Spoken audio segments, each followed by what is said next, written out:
ഈ ഓശാന ഞായറാഴ്ച ഇവിടെ തൊട്ടടുത്തുള്ള ഒരു കുരിശടി കാണാൻ പോയി. ഈ ദിവസങ്ങളിൽ പത്രവാർത്തകളിലൊക്കെ നിറഞ്ഞു നിന്ന ഒന്നായിരുന്നു. എറണാകുളം അങ്കമാലി അതിരൂപതയുടെ കീഴിൽ തേവരയിലുള്ള കോന്തുരുത്തി കടവിലെ കുരിശടിയാണ് ഇത്. എറണാകുളം ആലപ്പുഴ റെയിൽവേയുടെ തൊട്ടടുത്താണ് 203 കൊല്ലങ്ങൾക്ക് മുമ്പ് ഈ കുരിശടി സ്ഥാപിച്ചത്. ഇതിൻ്റെ മുകളിൽ ഒരു കുരിശുണ്ടായിരുന്നു. അതിപ്പോൾ പാത ഇരട്ടിപ്പിക്കലിൻ്റെ ഭാഗമായി അവിടെ നിന്ന് പൊളിച്ചു കളയേണ്ട ഒരു സാഹചര്യം വന്നു.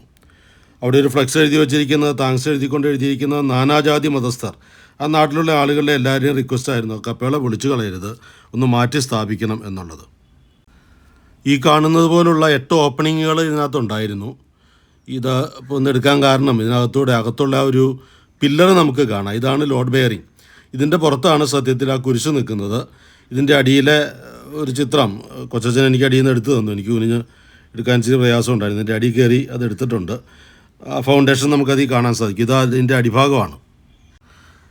12 മീറ്റർ വീതിയും 14 മീറ്റർ ഉയരവുമുള്ള ചുണ്ണാമ്പും സുർക്കിയൊക്കെ ഉപയോഗിച്ച് ഒരു പോർച്ചുഗീസ് സ്റ്റൈലിൽ പണി കഴിപ്പിച്ച ഈ ഒരു കപ്പേള മാറ്റി സ്ഥാപിച്ചു എന്നതാണ് അതിൻ്റെ ഒരു പ്രത്യേകത.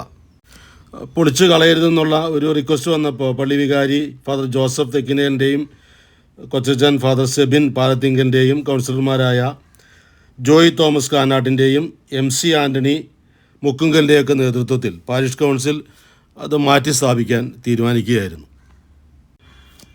തൊട്ടടുത്ത് 1.5 സെൻറ്റ് സ്ഥലം മേടിച്ച് ഒരു 26 മീറ്ററോളം ഈ കപ്പേള അതേപടി മാറ്റി സ്ഥാപിച്ചു. ഇനി ഇതിൻ്റെ പുറത്ത് കുരിശ് സ്ഥാപിക്കാനുണ്ട്.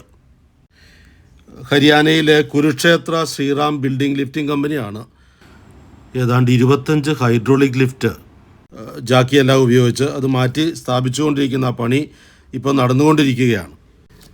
ഈ റിനോവേഷൻ വർക്കെല്ലാം പൂർത്തിയാകുമ്പോൾ കുറച്ചധികം പണം ചിലവാകുമെങ്കിലും 203 കൊല്ലം പഴക്കമുള്ളൊരു പാരമ്പര്യം അതവരെ മെയിൻറ്റെയിൻ ചെയ്തതിന് ആ നാട്ടുകാരെയും ആ പള്ളിവാര ഭാരവാഹികളെയും വികാരിച്ചനെയും കൊച്ചച്ചനെയും ഏറ്റവും സ്നേഹത്തോടെ ഞാൻ അനുമോദനം അറിയിക്കുന്നു.